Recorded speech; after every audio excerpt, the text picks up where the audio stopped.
Hey Optimancers, Chris here. I have completed my playtest state survey and I want to share the responses with you. First thing I want to mention though is that there's layoffs occurring at Hasbro right now, and I recently did a video where I expressed my sympathy for the employees who have or will lose their jobs, as well as for the employees who have colleagues who have lost their jobs, especially on the D&D team. It's got to be a hard time for them. I also talked about how I thought the email sent to Hasbro employees seemed to lack the empathy that I figured it should. It's been pointed out to me since that this kind of language is par for the course when it comes to layoffs, but just because it's the standard doesn't mean you couldn't be the exception to the rule. I mean, empathy and good leadership go hand in hand, I think. The reason I bring this up is that after that video, I read some comments and interacted with some people wondering if they should stop supporting D&D over this. Now, if you have stopped supporting D&D already for some previous reason, I mean, you can just fill in the blank, then I understand and Godspeed to you. But if the question is this the reason, this layoffs and, Chris Cox's response, should we stop supporting D&D over this? I guess the question would be, if I was going to have a conversation with one of the D&D team, is this what I'd want to say to them? Yeah, I recognize you've been working hard and you're proud of the work you're doing, and I think it's quality work I would like to support. But I'm not going to support your work because your boss's boss's boss's boss's boss doesn't show you enough empathy during a time of layoffs. And so to support you, I'm going to boycott your products. That way the C-suite will learn to empathize with you more and stop laying off people. I mean, it just seems like crazy logic to me. The second thing I want to bring up is I have linked a Google Doc in the video description that has all my comments from the survey. And I do this because it is requested sometimes by my viewers. But as always, I'm going to repeat the disclaimer that I share my opinions with you in these videos. But that doesn't mean I expect you to share my opinions. If you do, and you want to cut and paste my answers, feel free. But I am absolutely not requesting you do. It's probably even more helpful to the designers if you use your own words to describe your opinions, even if they're shared with me. But the doc is there if you want to use it. Okay, so let's go. We start with the base class Barbarian, and I marked the Barbarian satisfied, and these were my comments. I said, the Barbarian is pretty fun to play now. Each playtest has brought further improvements to the class. With this version, Brutal Strike and its improvements are far more appealing and interesting than Brutal Critical was. So this gives some incentive to take the Barbarian class to higher levels, which was sorely missing before. The only point of criticism that I can think of to bring up are the resistances that Rage provides. In 2014, bludgeoning, piercing, slashing resistance offered resistance to most of the damage a Barbarian would take. Newer monster design has fewer creatures delivering these damage types, especially at higher levels, and the durability of the Barbarian has suffered as a result. It would be nice to see some additional way for a Barbarian to shrug off damage at higher levels. And then the various features, again, I marked them all satisfied. And with Brutal Strike, I said I like Brutal Strike a lot more than Brutal Critical, but there are 2 points that need clarification. Number 1, can your attack with Brutal Strike benefit from advantage due to another source besides Reckless Attack? And number 2, is it the initial attack you use Reckless Attack on, or the next attack that is a Brutal Strike? Now, I'm still going to be doing a video for the Barbarian, and I'm going to get way more into detail on this. Alright, and then improved Brutal Strike, I said Staggering Blow is very cool, Sundering Blow is not. The damage bonus from Rage is too low to make that option appealing. And then with Persistent Rage, I said, with Rage that can last up to 10 minutes, I don't know if the Barbarian really needs this feature, but I like the concept of getting benefits when you roll initiative. What would be really great is if you could automatically enter Rage with no bonus action when you roll initiative. And then Improved Brutal Strike, I just said this seems like appropriate scaling for the feature. This is the one where you're going to get 2d10 and you can do 2 additional things. Then for the Path of the World Tree Barbarian subclass, and I marked very satisfied top to bottom. The last time this subclass was presented, I really liked the concept, but I felt the mechanics needed a lot of work. I am thrilled to see that work was done and paid off. This has become my favorite Barbarian subclass, period. I saw this subclass played at high level, and it was easily the most interesting high-level straight class Barbarian I have ever seen in play. And for each of the features, I said with Vitality of the Tree, the Barbarian getting temporary hit points rather than restoring hit points was exactly what needed to happen here. And I think I mentioned that with the last version of this subclass. And then Branches of the Tree, the extended range here makes this work so much better. Once again, I think that was the suggestion I had last version. Battering Roots, this was the feature that was maybe too strong in the previous version. The rebalance here has left the World Tree Barbarian with a very solid level 10 feature. And Travel Along the Tree, did not like this feature at all in the previous version. This is so much fun and really good. I want to leave a note here though that the other 3 Barbarian subclasses could really benefit from a feature this good at 14th level. So that's not a criticism, of course, of the subclass. It's a criticism of the subclasses not presented here. So we're going to move on to the Druid, and with the Druid, I said I was satisfied, and with the class overall, I said the only differences I noted from the previous version was the move from the Primal spell list to the Druid spell list, and a couple of minor changes to Wild Shape. I remain satisfied with the Druid class. The main improvement to the Druid in this playtest wasn't in the class itself, but in the redesigned spell list, which has opened up spells to my Druid that I had previously decided were too table unfriendly and clunky to use. So overall, the Druid play experience is much improved.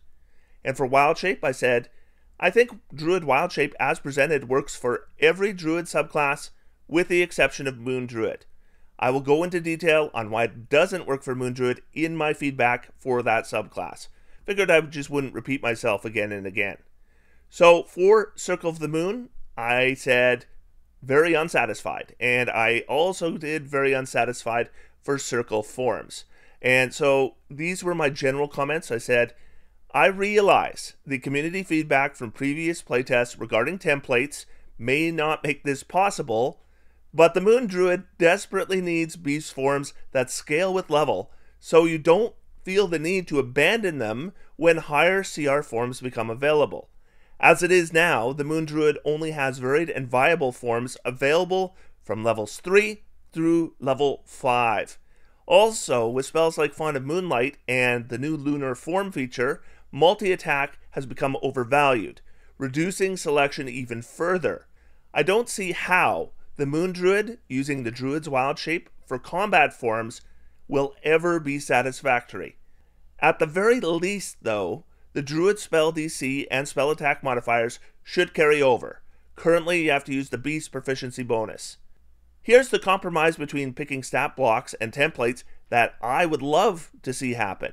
Let all Druids use the current presented Wild Shape, but have the Moon Druid Circle Forms feature present an entirely new form of Wild Shape using templates specialized for use in combat. Then the Moon Druid can use the base class Wild Shape or the templates for more powerful forms. Pretty please. This was a fantastic playtest, but the Moon Druid is the lone big miss. And I'm just going to add here, Jeremy Crawford himself said that the community was divided on templates. So some of the community wanted templates for Druids, and some of the community wanted to pick stat blocks for Druids. And he said that the majority was on the pick stat block side, but there was enough on both sides that they would search for that middle ground. Well, this could be that middle ground. Give every person who wants to be able to pick stat blocks the ability to do so. But if you are playing a Moon Druid, you have the option of templates. I think that could be a decent compromise. Anyways, for the features. With Circle spells, I said I was satisfied. I think this is an improvement to using abjuration spells, and it is nice to see some of the new spells here, though the new Conjure Animals I thought would be a nice addition. And for Circle Forms, I said very unsatisfied. I like the armor class rule, I like the temporary hit point rule, but as long as I am picking from static stat blocks, I don't see how I would ever want to play a Moon Druid at all. And I marked the improved Circle Forms as satisfied. I said adding the Wisdom modifier to Constitution saving throws is a nice addition. And for Lunar Form, I said dissatisfied. I said adding a D10 to every attack gives too much incentive to pick multi-attack forms. Not that I'm picking any form since I won't be playing a Moon Druid. So from my least favorite part of the playtest to one of my favorite parts of the playtest, one of my favorite parts of all the playtests, the monk. I said very satisfied. Of course I said very satisfied. And with the monk overall, I said, I have debated how long a comment to leave gushing over this version of the monk. I'm going to keep it short. You've done a fantastic job. I am going to have some very minor nitpicks on some features, but if this monk was published as is, I would be thrilled. And these were my ratings, and it was very satisfied almost the entire way down. I just said satisfied for Stunning Strike. I'll explain why when we get there. So for martial arts, I said monk weapons are back. Bonus action no longer tied to attack action. Dex-based grapple and shove. Perfection. Monk's discipline. Dash and disengage. Now free to use. Enhanced if we spend discipline. Again, perfection. Uncanny metabolism. When we roll initiative, instead of it taking a minute. Gained at level 2. Perfection. Deflect attacks. Works in melee. Add dex to damage. Perfection. Stunning strike. Very good, though I think the stun could last into the end of the monk's next turn, and the opponent taking damage if they make the save, and no damage if they fail the save, needs some kind of narrative explanation. Heightened discipline.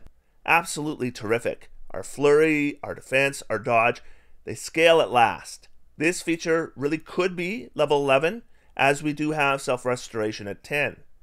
And self-restoration, I said, this is so much better. It's perfection, really. Deflect energy. With the improvement to deflect attacks, this is perfection. Perfect discipline. Thank you for not requiring the monk be out of discipline to benefit from this. Superior defense. Removing the bonus action requirement is a win. Perfection. And body and mind, finally the monk gets a great capstone. Perfection. It is absolutely astounding to me that they went from the monk in Playtest 6 to the monk in Playtest 8. The amount of improvements, the universality of the improvements here, and not just improvements, like total fixes, like just turning it to the exact right point. On feature after feature after feature, this was amazing work. And Way of the Open Hand, very satisfied. And I put just satisfied for both wholeness of body and for quivering palm, but I was satisfied or very satisfied with the whole thing. And my general comments were, this is really terrific work. Combined with the changes to the monk base class, the Warrior of the Hand monk works really well, and it captures the fantasy I've always wished this subclass was able to. I will say my very satisfied score on open hand technique is largely based on the change to flurry of blows. If that change was reversed, I likely wouldn't be satisfied here either. Open hand technique. The big thing here is being able to use flurry of blows before taking the attack action. That makes this feature so much better. With wholeness of body, I said, I'm glad to see this feature no longer requires discipline points. That cost simply wasn't necessary since the uses are limited anyways. And with Fleet Step, I said, finally, a level 11 feature that has nice synergy with the level 3 feature. I really like this. And Quivering Palm, highly improved. Having it activated by giving up an attack action works very well. And finally, the spells. And as promised, I have done very satisfied for all the Conjure spells. I also put very satisfied for Cure Wounds and for Power Word Fortify. And for all the rest, I put satisfied. There were no spells here that I don't want to see in the game. So spell by spell, some of these will be a repeat if you watch my video on the playtest spells, because I said what I would put on the survey, and that's pretty much what I put, though I did edit myself a little bit because I figured you got this Wizards of the Coast employee reading through all these comments, and some of them pretty long. And they're still pretty long, but they're a little bit shorter than they used to be. But anyway, Conjure Animals. I had a chance to try out the spell a couple times, and it was a lot of fun, and it seemed reasonably balanced, and I think you hit the mark here. With Conjure Celestial, I said, to start with, my very satisfied score is based on replacing the clunky 2014 Conjure spells. The game will be better without them. Overall, I like Conjure Celestial. The ability to either do damage or heal is very nice. And I kind of like how the Pillar of Light represents a light from a celestial, like shining it down from the heavens. My criticism would be the damage seems a bit high here, Maybe 6d12 would be enough. With Conjure Elemental, I said to start with, my very satisfied score is based on replacing the clunky 2014 Conjure spells. The game will be better without them. That said, I can't say I'm a fan of this version of Conjure Elemental. Requiring the hostile creature to use its own speed to move within 5 feet of the 10-foot cube is just way too restrictive, especially when all these other spells are only requiring a creature enter the area. With Conjure Fey, I said to start with, my very satisfied score is based on replacing the clunky 2014 Conjure spells. The game will be better without them. That said, the damages of this spell seem out of whack. 3d12 plus spellcasting modifier seems low for a 6th level spell, and then plus 2d12 per spell level, on the other hand, seems high. This seems like it's on the weak side if I cast it at 6th, fine if I cast it at 7th, and strong if I cast it at 8th. Conjure Minor Elementals. So to start with, my very satisfied score, blah blah blah. This spell makes Spirit Shroud obsolete, and I think the damage here rewards the extra attacks way too much. I think this should only deal the extra damage once on your turn, which would make this spell work a lot better for bards and druids without extra attack, or multi-attack. Conjure Woodland Beings, to start with, my very satisfied score, blah blah blah. This spell worked fine in the game I tried it out in. Why though is this a 5th level spell? Conjure Woodland Beings has always been a 4th level spell. Seems like an error. Cure Wounds, I said doubling the dice just seems to be the right fit for this spell. Fawn of Moonlight, I said I like the idea of a moon-themed spell that moon druids can use while in wild shape, though I don't think some aspects of this spell translate to wild shape all that well. The extra 2d6 on every attack, for example, higher level moon druids are likely choosing higher challenge rating beast forms, and most of these don't get multiple attacks. Wouldn't it make more sense for this to do more damage, but limit it to once on the caster's turn, or something? Healing Word, I said these buffs to healing spells are appreciated. With Mass Cure Wounds, I said this looks really good now. With Mass Healing Word, I said the amounts here seem a bit low, like maybe 1 more d4. And then Power Word Fortify, I said I like the look of this spell a lot. Haven't had a chance to try it out yet, but I'm looking forward to it. And Starry Wisp, this looks decent. I would definitely consider this spell on a bard or a druid. I like the bit about the target not benefiting from the invisible condition. And that takes me to the final comments. I said, I would purchase the 2024 Player's Handbook for the changes to conjure spells alone. I would also purchase the 2024 Player's Handbook for the changes to the monk alone. So I'm really happy with the rules presented in this playtest. My only real criticism is picking stat blocks for Druid Wild Shape is fine, but picking stat blocks for a Moon Druid's combat forms is not. Not unless those stat blocks scaled, so a CR1 form wouldn't become something you would need to abandon when higher challenge rating forms become available. If the Moon Druid used the base Druid's Wild Shape feature as is, but their Combat Wild Shape feature offered scaling templates used for combat, that could be a good compromise. And so those were my survey answers. And again, the video doc is linked in the video description, so you can check that out. Otherwise, until next time, I'm going to sit back, relax, and have some fun.